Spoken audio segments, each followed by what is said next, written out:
지금부터 내가 해주는 얘기 들어주겠니? 할렐루야. 오늘도 새날을 주신 하나님께 감사와 찬송을 올려드립니다.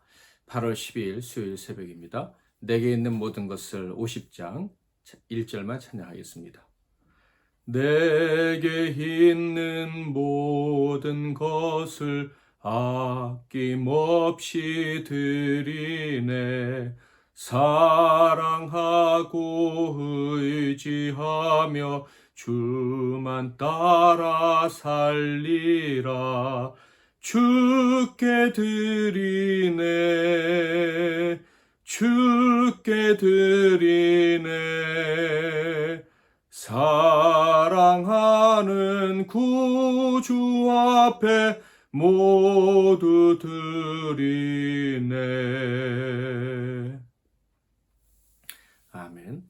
오늘 하나님께서 주시는 은혜의 말씀은 구약성경 이사야서 23장 1절부터 마지막 절까지 말씀이 되겠습니다. 이사야 23장 1절부터 마지막 18절까지 말씀 중에서 제가 5절까지만 봉독해 드리겠습니다. 두로에 관한 경고라. 다시스의 배들아, 너희는 슬피 부르짖을지어다. 두로가 황무하여 집이 없고 들어갈 곳도 없으며 이 소식이 기띔 땅에서부터 그들에게 전파되었음이라. 바다에 왕래하는 시돈 상일들로 말미암아 부유하게 된 너희 해변 주민들아, 잠잠하라. 시올의 곡식꽃 나일의 추수를 큰 물로 수송하여 들였으니 열국의 시장이 되었도다. 시돈이여, 너는 부끄러워할지어다. 대저 바다고 바다의 요새가 말하기를 나는 산고를 겪지 못하였으며 출산하지 못하였으며 청년들을 양육하지도 못하였으며 처녀들을 생육하지도 못하였다 하였습니다. 그 소식이 애굽에 이르면 그들이 두로의 소식으로 말미암아 고통을 받으리로다. 아멘. 오늘은 돈에 대한 비굴함에서 탈출하라. 돈에 대한 비굴함에서 탈출하라 라는 제목으로 하나님 말씀을 상고하겠습니다. 오늘 말씀은 두로에 대한 심판 예언입니다.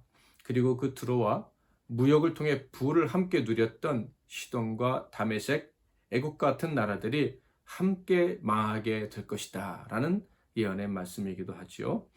두로는 얼마 전 거대한 폭발로 수많은 인생의 해를 입고 그 도시가 파괴되었던 레바논에 있는 도시입니다. 폭발이 일어났던 레바논의 베이루트로부터 약 55에서 60km 정도 떨어진 도시입니다. 성경을 보면 두로와 시돈이라는 말이 함께 등장하는 경우가 많습니다. 지도상으로 보면 두로 위쪽으로 약 15에서 20km 정도의 시돈이 있고 그쪽에서부터 또 북쪽으로 한 40km 정도의 레바논의 베이루트가 있는 것입니다. 두로와 시돈 하면 유명한 것이 백향목이죠. 그래서 과거 유다가 성전을 건축할 때, 유대 나라에서 예루살렘에 성전을 건축할 때 이 두로 항구에서 백향목을 배에 실어 예루살렘으로 보낸 적이 있었습니다. 그런데 왜 이 두로가 하나님의 심판을 받게 되었을까요? 바로 돈 때문이었습니다. 이것은 앞에 언급했던 다른 나라들과는 좀 차이가 있죠. 다른 나라들, 즉 악수르, 바벨론, 아라비아, 모압, 에돔 같은 나라들은 자신의 군사력을 의지했다가 심판을 받았습니다. 즉 정치적인 문제 때문에 인간이 힘을 이렇게 저렇게 모아서 살아보고자 했다라는 이유 때문에 망하게 됩니다. 그런데 이 두로가 심판을 받은 이유는 이들과는 달리 경제적인 이유 때문이었습니다. 두로는 당시에 가장 큰 무역 항구가 있었던 곳입니다. 그래서 두로는 부의 상징이라고 할 수가 있어요. 그 부가 이 두로의 힘이었죠. 그 증거가 바로 4절, 5절, 6절에 나옵니다. 시돈이여, 너는 부끄러워할지어다. 대저 바다고 바다의 요새가 말하기를 나는 산고를 겪지 못하였으며 출산하지 못하였으며 청년들을 양육하지도 못하였으며 처녀들을 생육하지도 못하였다 하였습니다. 그 소식이 애굽에 이르면 그들이 두로의 소식으로 말미암아 고통받으리라. 너희는 다시스로 건너갈지어다. 해변 주민아, 너희는 슬피 부르짖을지어다. 두로가 망했다는 소식에 망연자실한 나라들이 등장합니다. 시돈, 애굽, 다시스. 이 나라와 도시들이 두로가 망해서 동시에 망하게 되었다. 자, 이 나라들은 어떤 나라들입니까? 바로 두로의 무역에 의지해서 부를 축적했던 나라들인 거예요. 그런데 두로가 망하자마자 이 무역의 허브가 되는 그 항구 도시가 망하자 같이 망하게 되었구나 하는 것을 깨닫게 되었다는 것이죠. 그러니까 두로가 가지고 있던 그 돈의 힘, 돈의 영향력이 아주 막강했다는 것을 알 수가 있어요. 여기서 우리는 하나님께서 이 두로도 심판하셔야만 했던 이유를 분명히 발견하게 됩니다. 그것은 사람들이 하나님 대신에 힘과 부귀를 숭상하는 일을 했었기 때문이에요. 하나님을 의지하지 않고 권력자를 따르고 그를 의지하든지 아니면 돈을 의지하고 돈을 따랐다 하는 거예요. 이것이 얼마나 악한 것인지 알리시려고 하나님이 두로를 치셨다 하는 것입니다. 세상의 돈의 힘, 그것들을 의지하고 그 힘의 위력에 눌려서 하나님이 원치 않는 비굴한 삶을 살아가는 것, 그것이 얼마나 하나님이 보실 때 혐오스럽고 미운 일인지 그것을 알리시려고 두로를 심판하셨다 하는 거예요. 사랑하는 성도 여러분, 돈에 주눅들지 마시고 돈 때문에 비굴해지지 않기를 주님의 이름으로 축원합니다. 돈 때문에 죄를 짓지 말아야 되는 거예요. 그러므로 이 말씀은 아수르나 바벨론에 대한 심판의 말씀보다 현대에 사는 우리 기독교인들에게는 더 큰 교훈을 주는 말씀이라고 할 수도 있겠습니다. 왜냐하면 오늘날은 그 어느 때보다도 물질을 숭상하는 때이기 때문에 그래요. 돈만 있으면 어디든지 갈 수 있잖아요.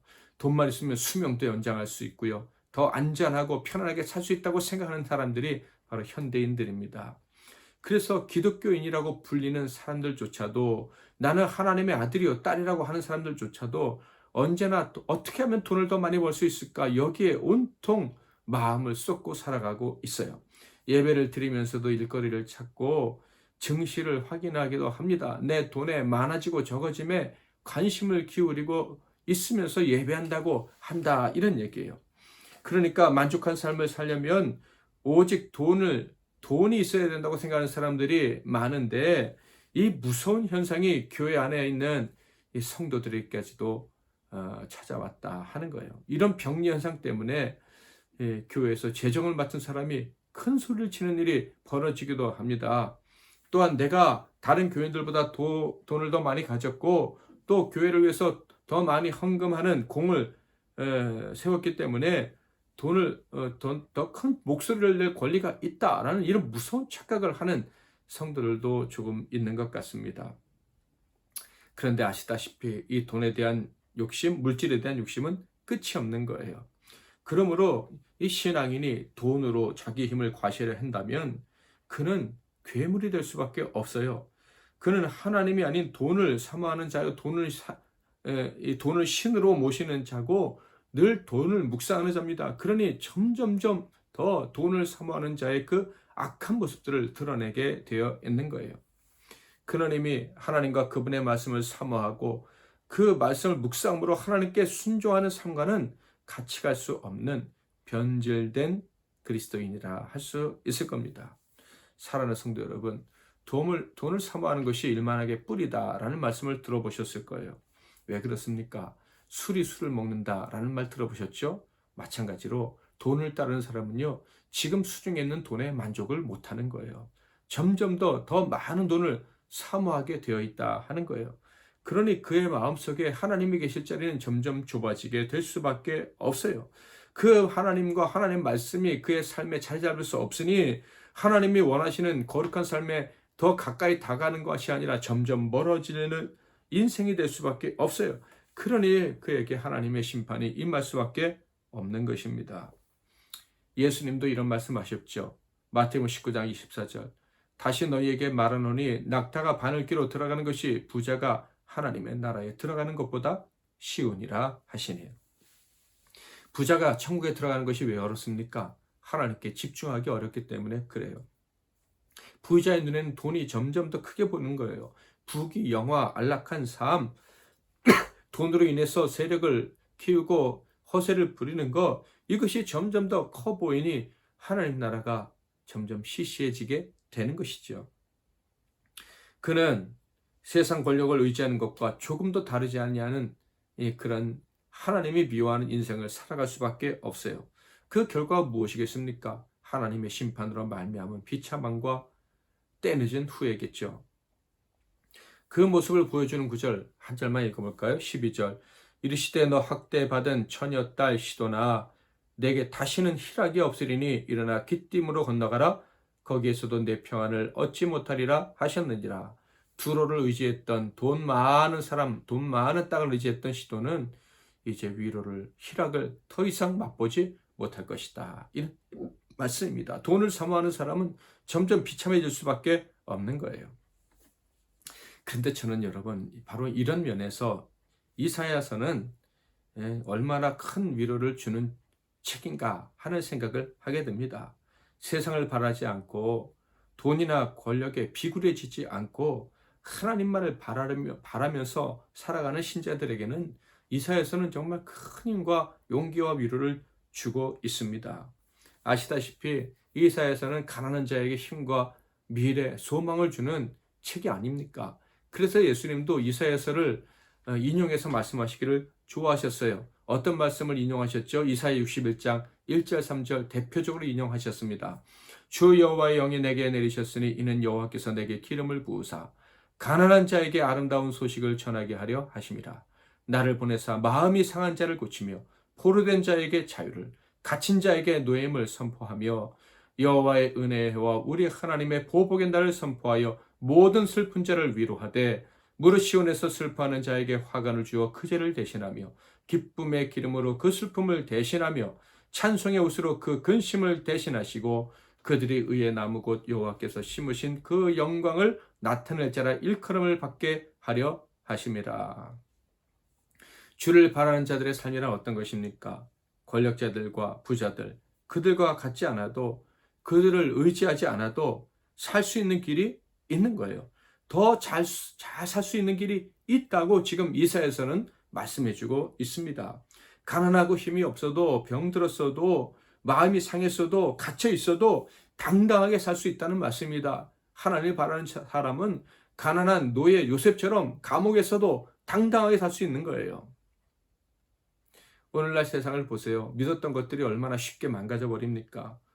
무역의 통로였던 두로가 사라지듯이 세계 중요한 금융의 중심지, 허브라고 했던 홍콩이 사실상 문을 닫았습니다. 그렇게 될 줄 누가 알았습니까? 게다가 코로나로 모든 무역과 사람의 왕래가 줄어들면서 수입도 막혀버렸습니다. 항공산업이 갑자기 죽어버렸습니다. 여행업이 갑자기 망해버렸습니다. 북한과 같이 폐쇄된 나라는 다 막혀서 정말 고사 직전이라는 얘기 들어보셨을 거예요. 그러므로 우리 신자는요, 우리 힘으로 먹고 마시려고 해서는 안 되는 거예요. 먹고 마시는 모든 것을 포함해서 다 하나님께 맡겨야 합니다. 그러면 하나님께 모든 것을 맡기고 그 나라와 그 일을 구하는 자들을 어미가 자식을 먹이듯 먹이시는 거예요.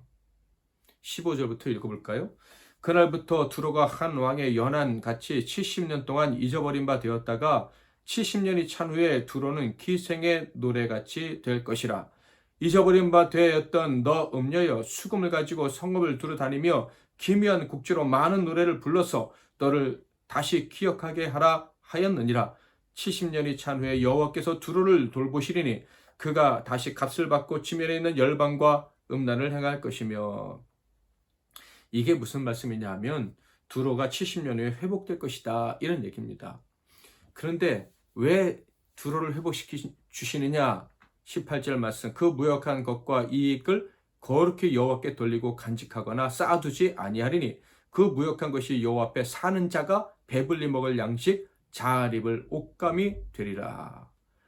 그 돈을 자신을 위해 사용하지 않고 하나님과 하나님 앞에 섬기는 자들, 하나님의 백성들을 위해서 사용하게 하시려고 회복시켜 주신다, 이런 얘기예요.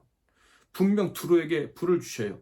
그런데 두로의 생각이 달라졌거나 아니면 두로를 이용하시는 거예요. 하나님께서 지금 여기서 무슨 말씀하시는 것입니까?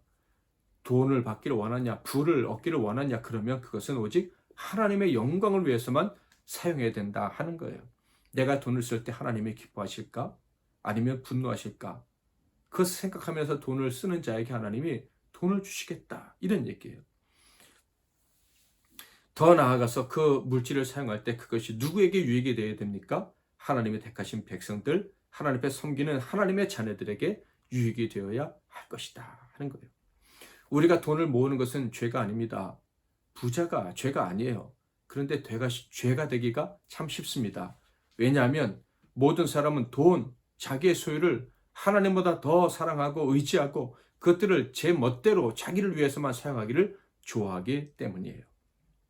자신에게 주어진 것은 작든지 크든지 움켜쥐려 할 때, 그것들을 자신만을 위해 사용하려 할 때 이 하나님이 미워하시는 인생이라는 것을, 인생이 된다는 것을 우리는 기억해야 됩니다. 그게 교만한 마음이라는 것을 알아야 돼요. 이런 태도는 하나님을 의지하지 않고 세상을 의지하는 죄가 되는 거예요. 심판을 초래하는 행동이다 하는 거예요. 그러므로 우리는 이 돈의 문제에 대한 우리의 태도를 확실하게 해야 합니다. 돈을 하나님이 주시면 기쁘게 받으세요. 그러나 돈을 못 받을까봐 이럴까 비굴해지지는 마세요. 이를 위해서 돈을 언제나 하나님 위해 사용하기로 결단하시기를 바랍니다. 교회에 다 갖다 바치고 사이비 목회자가 말하는 대로 그냥 다 갖다 교회에 집어넣으라 이런 얘기가 아니에요. 그 돈을 어떻게 쓸지 하나님 앞에서 고민하고 기도하라는 것입니다. 이 돈을 어떻게 사용해 하나님이 기뻐하시고 이웃을 섬기고 이웃을 위해 사용할 수 있을까? 이웃을 사랑하는 절대적인 사명을 감당하기 위해서 이 돈을 어떻게 사용해야 될까? 이것을 고민하고 사용하시라 이런 얘기예요. 우리가 진심으로 하나님을 의지하고 그분의 도우심을 신뢰한다면 돈 앞에서 비굴해질 이유가 없어요. 당당하게 그 돈을 사용할 곳을 하나님께 묻고 사용하시기를 바랍니다. 그럼 하나님께서 필요한 대로 다 채워주실 거예요. 돈 문제 앞에서 자유하시기를 바랍니다. 돈 문제 앞에서도 당당한 그리스도인의 자유를 누리는 성도가 되시기를 바랍니다. 그렇게 우리가 돈 문제 앞에서 깨끗해질 수만 있다면, 당당해질 수만 있다면 부끄러움이 없는 하나님의 아들로 평생을 살다가 천국에 가게 될 것입니다. 찬송가 50장 2절 3절 찬양합니다. 내게 있는 모든 것을 겸손하게 드리네. 세상 욕심 멀리하니 나를 받아주소서. 주께 드리네. 주께 드리네. 사랑하는 구주 앞에 모두 드리네. 내게 있는 모든 것을 주를 위해 드리네. 주의 성령 충만하게 내게 내려주소서. 주께 드리네. 주께 드리네.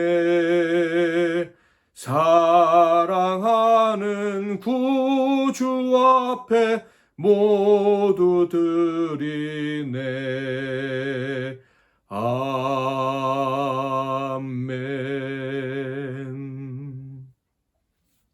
기도 제목을 드리겠습니다.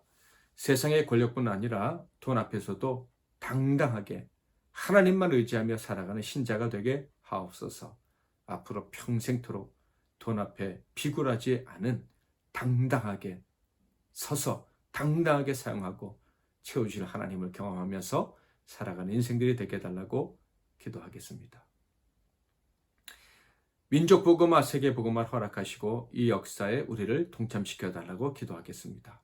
세 번째는 오늘 하루의 삶, 사랑하는 사람들, 동역자들, 사역자들, MLC 나눔교회를 도와달라고, 그들을 우리가 어떻게 섬겨야 되는지 알려달라고 기도하며 하루를 시작하겠습니다. 제가 먼저 잠깐 기도하겠습니다.